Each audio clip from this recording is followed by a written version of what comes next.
જાતનું કે તમારા ખૂનનું તમને પોતાની જાતનું આદિવાસી પણ હોવું જોઈએ, એમ ખુમારી હોવી જોઈએ. હાવ તમે માગવું છે ભીલ પ્રદેશ, અહીંયા તમે હાવ માઈ કંગલાની જેમ સાંભળવા જો બેહી રહેતા હોય તો તમે કઈથી ભીલ પ્રદેશ સુધી પહોંચો? આપણે ખુમારી હોવી જોઈએ ભાઈ, પોતાની જાતને આમ હોવું જોઈએ કે અમે આદિવાસી છે ભાઈ. વેચવા વાળો કયો પાણી નહીં છે ને, એવું બધું વેચવા વાળાની લાઈફસ્ટાઈલ દેજો.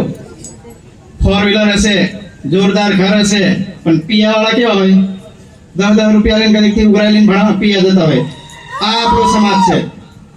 એટલા માટે કઈક આપણે આપણા સમાજમાં કોઈ સારી વાત બી કરવી પડે, બાકી જો આવું જો કરવા રહે તો તકલીફ ભવિષ્યમાં આપણે આપણા સમાજમાં છે. અને ઘણી વખત એવા સમસ્યા આપણા સમાજમાં આપણે જ ઊભી કરેલી સમસ્યાઓ છે, એ સમસ્યાઓ સામે આપણે લડવાનું છે. કારણ કે શિક્ષણ જ નહીં હોય તો આપણે કરવું શું?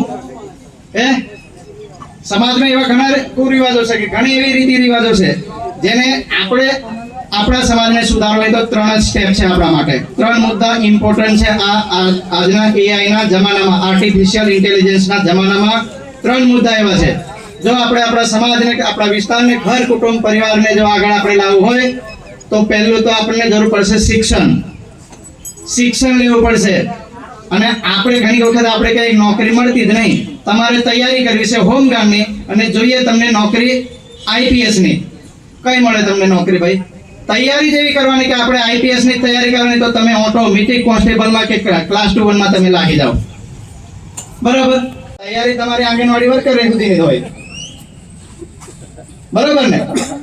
તમે તૈયારી જેવી કલેક્ટરની કરો ને તો તમે ઓટોમેટિક ક્લાર્કમાં લાગી શકો. બરાબર?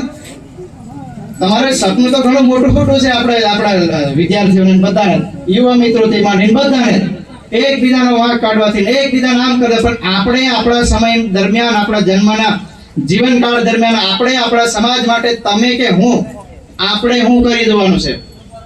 માત્ર જય આદિવાસી બોલવાથી કે બિરસા મુંડા ભગવાનની જય બોલવાથી આપણે આપણા સમાજને ક્યારે ઉપર નહીં લાવે કે માત્ર 3 વસ્તુ તો ફરજિયાત હોવા જોઈએ આપણા સમાજને ઉપર લાવવા માટે. પહેલું એક શિક્ષણ હશે તો તમારો સમાજ કંઈક, તમારું કુટુંબ પરિવાર ભણેલું ગણેલું થોડું ઘણું દેખાશે. ભણેલું ગણેલું કુટુંબ હશે, તમારું પરિવાર ભણેલો ગણેલો હશે તો તમારી ઇજ્જત, માન, મર્યાદા બી બધા કરતે અલગ હોય છે. માન લો કે અર્જુનભાઈ પ્રોફેસર છે, આજે અર્જુનભાઈ પ્રોફેસર તો પોતાના સમાજમાં કે પોતાના કુટુંબમાં, ઘર પરિવારમાં જશે કે ઉમેશભાઈ કે કોઈ પણ, એ ભણેલા ગણેલાની વેલ્યુ થોડી અલગ હશે, અને હાવ તમે અભણ હશો ને એની વેલ્યુ બધા કરતા અલગ હોય છે. આ એક આપણા સમાજની સત્ય ઘટના, બધાને આ ફેસ ટુ ફેસ કરવાનું જ રહેતું હોય છે. અને બીજો મુદ્દો છે સંસ્કાર અને સત્સંગ. આ 2 થી 3 વસ્તુ આપણે આપણા સમાજને જો સુધારો હોય તો આ વસ્તુ જોવું હે. બાકી એકબીજાને તમે આવતે વર્ષ પાછા હાથ આપણે કરવાના છે. આવતે વર્ષ બી અહીંયાથી લાલ પાઘડી બાંધો, લીલું ભૂસટ પહેરો, આદિવાસીની જય ને બિરસા મુંડાની જય કરીને આપણે પાછા અહીંયાથી નાચ ગાન કૂદી કરીને છૂટા પડી જાઉં. પણ આપણે આપણા સમાજના આવતા વર્ષથી આયોજકોને મારી વિનંતી એવી છે કે આવતા વર્ષે આપણા સમાજનો કોઈ એવો બીજી વખત કોઈ આપણે નવો મુદ્દો લેવાનો. આદિવાસી વિસ્તારમાં, છોટાઉદેપુર તાલુકામાં, સમગ્ર તાલુકામાં વિવિધ આગેવાનોને મળીને પણ આપણે આ મુદ્દો લઈ શકીએ. માત્ર તમે, બાકી કોને ખબર હોય છે કે અમુક ગામનો અહીંયા સ્ટેજ પર એને બોલાવો, માન સન્માન એનું જો કરવું. કોઈ સારો પોલીસ કોન્સ્ટેબલ હોય, બરાબર, એને સારી નોકરી, એની ફરજ દરમિયાન કોઈ સારા કાર્ય કર્યા હોય તો એનું પણ માન સન્માન કરો. કોઈ એવો શિક્ષક હોય જે પોતાના વિદ્યાર્થીઓનું ધોરણ 10 માં 100% પરિણામ લાવ્યા હોય તો એ શિક્ષકનો પણ જાહેરમાં એને સન્માન કરો. કોઈ એવો પ્રોફેસર હોય તો એનું પણ સન્માન કરો. માત્ર કૂદવા ખાવાથી આપણે આપણા દાડા કે આપણા સમાજમાં કે ભીલ પ્રદેશને કંઈ કરી નહીં શકીએ આપણે. બાકી ઘણી વખત આપણે કહેતા હોય, બાકી આજના સમય પ્રમાણે જેને भी संदेश જે લેવો હોય મારા તરફથી, किसी भी गफलत फहमी में मत रहना, अब माफ नहीं अब पूरा साफ करेंगे, पूरा छोटाउदेपुर साफ करेंगे.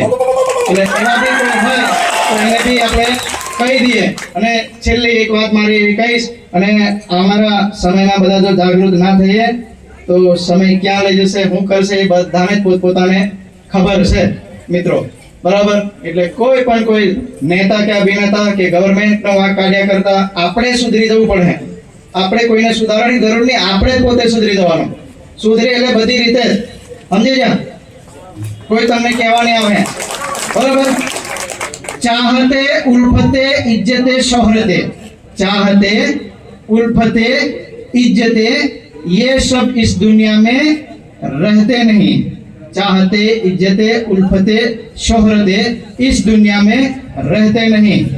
आज मैं जहां हूं, आज जहां मैं हूं, कल कोई और था, कल कोई और था. वो भी एक दौर था, ये भी एक दौर था. એટલે બિરસા મુંડા ભગવાન વખતનો બી એક દોર અલગ હતો અને આજનો બી એક અલગ દોર છે. આજનો AI નો જમાનો છે, તે વખતનો ટપાલનો દુનિયા હતી. એટલે તમામે આજના વિસ્તારના લોકોને ખરેખર સીધી મેસેજ આપીશ કે હજુ બી ટાઈમ છે. સુધરવા હોય તે શિક્ષણના અધીનથી લઈને આરોગ્યથી લઈને બધી જગ્યાએ આપણે બધાએ સુધરવું પડશે પોતપોતે. બાકી આપણે કોઈ નેતા કે અભિનેતાને જો સુધારા દઉં તો તકલીફ આપણને બધાને પડે.